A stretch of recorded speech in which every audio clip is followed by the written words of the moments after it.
दोस्तों नमस्कार, मैं संजय कुमार जंगेल एक बार फिर से आप सभी का तहे दिल के साथ स्वागत करता हूं मेरे इस YouTube चैनल पर जिसका नाम है wealth at the rate life. दोस्तों आज फिर से हम बात करेंगे बहुत ही बेहतरीन टॉपिक के ऊपर। इससे बात करने से पहले मैं आपसे एक रिक्वेस्ट करूंगा कि अगर आप पहली बार मेरे चैनल पर आए हुए हैं तो चैनल को सब्सक्राइब कर लीजिए, बेल आइकन को हिट कर लीजिएगा और अगर जानकारी अच्छा लगता है तो अपने दोस्त यार के साथ शेयर कीजिएगा ताकि उनको भी यह इंपॉर्टेंट इंफॉर्मेशन मिल सके। तो दोस्तों आज हम जिस टॉपिक के ऊपर बात करने जा रहे हैं उस कंपनी का नाम है ब्राइटकॉम ग्रुप लिमिटेड। कंपनी की बात करूं तो सन 2010 में लाइकोस इंटरनेट लिमिटेड के नाम से यह स्थापित हुआ था। उसके बाद सन 2018 में कंपनी ने अपना नाम चेंज करके ब्राइटकॉम ग्रुप लिमिटेड रख दिया। दोस्तों कंपनी जो है मुख्य रूप से 3 डिवीजन पर काम करता है, जिसमें से पहला है डायरेक्ट मार्केटिंग का काम करता है, दूसरा है ब्रांड एडवर्टाइजमेंट का काम करता है और तीसरा है कि यह कंपनी जो है ऑनलाइन मार्केटिंग या फिर डिजिटल मार्केटिंग का काम करता है। तो इस प्रकार से दोस्त यह कंपनी जो है अपना इस 3 डिवीजन पर अपना रेवेन्यू जनरेट करता है। अभी जिस प्रकार मैं वीडियो बना रहा हूं उस समय कंपनी की मार्केट कैप की बात करूं तो 7,365 करोड़ रुपए का मार्केट कैप है और मार्केट प्राइस की बात करूं तो 36 रुपए 50 पैसे का मार्केट प्राइस है। और कंपनी की पीई की बात करूं, स्टॉक पीई की अगर मैं बात करूं तो 6 रुपए 80 पैसे का पी है, प्राइस टू अर्निंग रेशो। और कंपनी की आरओई यानी कि रिटर्न ऑन कैपिटल एम्प्लॉयड की अगर मैं बात करूं तो 29.4% की है और उसी पर आरओई रिटर्न ऑन इक्विटी की अगर मैं बात करूं तो 21.3% की है। तो इस प्रकार से कंपनी का आरओई और आरओसी कंपनी का बहुत ही बढ़िया है और कंपनी का पी भी जो है बहुत ही बढ़िया है। चलिए आगे देखते हैं कि कंपनी जो है का प्रॉफिट लॉस किस प्रकार है, किस प्रकार से कंपनी आगे जो है बढ़ रही है। तो दोस्तों हम इसमें कंपनी के 5 साल का ट्रैक रिकॉर्ड चेक करेंगे, जिसमें कंपनी ने 5 साल में किस प्रकार से सेल्स का ग्रोथ किया हुआ है वो चीज देखेंगे। तो अभी चल रहा है सन 2022, तो बात करते हैं सन 2017 से। सन 2017 में कंपनी का टोटल सेल्स था 2,451 करोड़ रुपए का, 18 में 2,421 करोड़ रुपए का, 19 में 2,580 करोड़ रुपए का, 20 में 2,692 करोड़ रुपए का, 21 में 2,856 करोड़ रुपए का और 2022 में बढ़ करके हो गया है 5,020 करोड़ रुपए का। और अभी ट्रेलिंग 12 मंथ की अगर मैं बात करूं तो 5,846 करोड़ रुपए का कंपनी का सेल्स है। और इस सेल्स के ऊपर कंपनी का नेट प्रॉफिट की अगर मैं बात करूं तो सन 2017 में कंपनी का नेट प्रॉफिट 429 करोड़ रुपए का था, 18 में 407 करोड़ रुपए, 19 में 444 करोड़ रुपए, 20 में 440 करोड़ रुपए, 21 में 483 करोड़ रुपए, लेकिन 22 में हो गया है 912 करोड़ रुपए।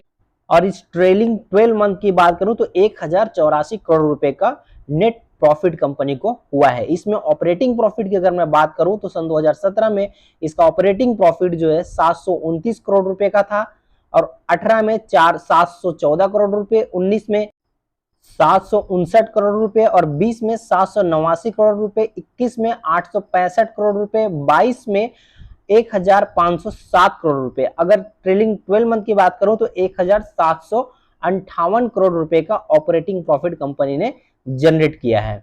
इस प्रकार से कंपनी का जो नेट प्रॉफिट बढ़ा है तो कंपनी का अर्निंग पर शेयर भी जो है इसके हिसाब से काफी अच्छा ग्रोथ किया होगा। देखते हैं इसको भी। तो कंपनी का अर्निंग पर शेयर ईपीएस जो है वो 2017 में 4.33 रुपए का था, 4.10, 4.47, 4.44, 4.57 और 4.52। ट्रेलिंग 12 मंथ की अगर मैं बात करूं तो 5.84 रुपए जो है अभी कंपनी का अर्निंग पर शेयर है।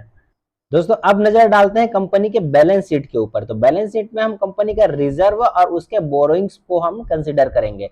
तो सन 2017 में कंपनी के पास टोटल अगर कर्जे की मैं बात करूं तो टोटल कर्जा मात्र 79 करोड़ रुपए का था, उसके बाद फिर 77 करोड़ रुपए, उसके बाद फिर 67 करोड़ रुपए, उसके बाद फिर 2020 में 36 करोड़ रुपए। 2020 के बाद कंपनी टोटली डेट फ्री हो चुकी है। 2021 और 2022 में कंपनी के पास किसी प्रकार का कर्जा नहीं है।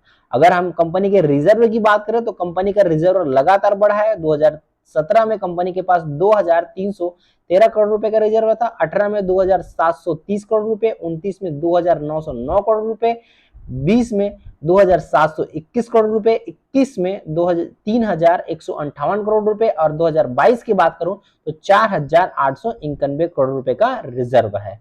तो इस प्रकार से मैं देख पा रहा हूं कि कंपनी का जो बैलेंस शीट है वो काफी मजबूत नजर आता है। अब चलते हैं कंपनी के शेयर होल्डिंग पैटर्न की ओर। तो दोस्तों शेयर होल्डिंग पैटर्न पर मैं अगर देख रहा हूं कंपनी का जो शेयर होल्डिंग में प्रमोटर का जो होल्डिंग है वो 2019 से डिक्रीज होते हुए अभी सन 2022 में केवल 18.447% की रह गई है, जो कि सन 2019 में 39.14% की था।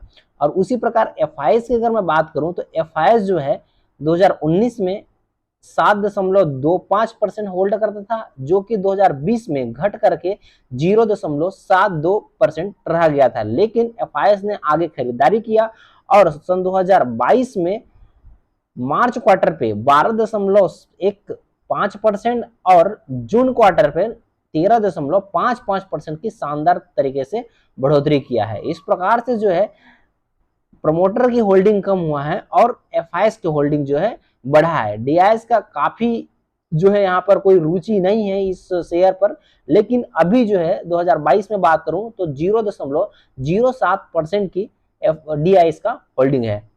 अब दोस्तों देखते हैं कि कंपनी ने जितना हमने अभी ऊपर डिस्कस किए हैं उसके आधार पर कंपनी का कंपाउंडिंग सेल्स ग्रोथ की अगर बात करूं तो एवरेज 5 साल का जो एवरेज है वो 15% का है और ट्रेलिंग 12 मंथ में 104% का है। लेकिन कंपाउंडिंग प्रॉफिट ग्रोथ की अगर मैं बात करूं तो 5 साल का एवरेज निकालूं तो 16% की ही है और ट्रेलिंग 12 मंथ पर जो है 122% की है। और स्टॉक का जो CAGR ग्रोथ है, स्टॉक प्राइस का जो ग्रोथ है वो 5 साल में एवरेज 65% ग्रोथ किया है और अभी ट्रेलिंग 12 मंथ पर जो है 27% ग्रोथ किया है, जिसकी मैंने आपको बताया था कि जो है स्टॉक का प्राइस बहुत ही ज्यादा गिरा है अभी इस एक साल के अंदर में। रिटर्न ऑन इक्विटी की बात करूं तो 5 साल में एवरेज 17% की है और ट्रेलिंग 12 मंथ की अगर मैं बात करूं तो 21% की है। अभी हमने जितने भी डिस्कस किए हैं दोस्त उसके आधार पर कंपनी के कुछ प्रोस है और कुछ कॉन्स है। प्रोस की अगर बात करें तो कंपनी जो है ऑलमोस्ट डेट फ्री है, कंपनी के पास काफी बढ़िया रिजर्व है और कंपनी जो है आने वाले क्वार्टर भी जो है अच्छा एक्सपेक्ट कर रही है। कॉन्स की अगर बात करें तो कंपनी का प्रोमोटर होल्डिंग जो है बहुत ही लो है, 18.5% की है। लास्ट 3 ईयर की बात करें तो 20% तक जो है कंपनी का प्रोमोटर होल्डिंग जो है कम हुआ है। इसके अलावा जो है एक न्यूज आपने सुने होंगे कि कंपनी पर जो है अभी फॉरेंसिक ऑडिट चल रहा है, जो कि कंपनी पर कुछ डिफॉल्ट हुआ है इस प्रकार से जो है उनका मानना है, इसीलिए कंपनी का पर अभी जो है फॉरेंसिक ऑडिट चल रहा है।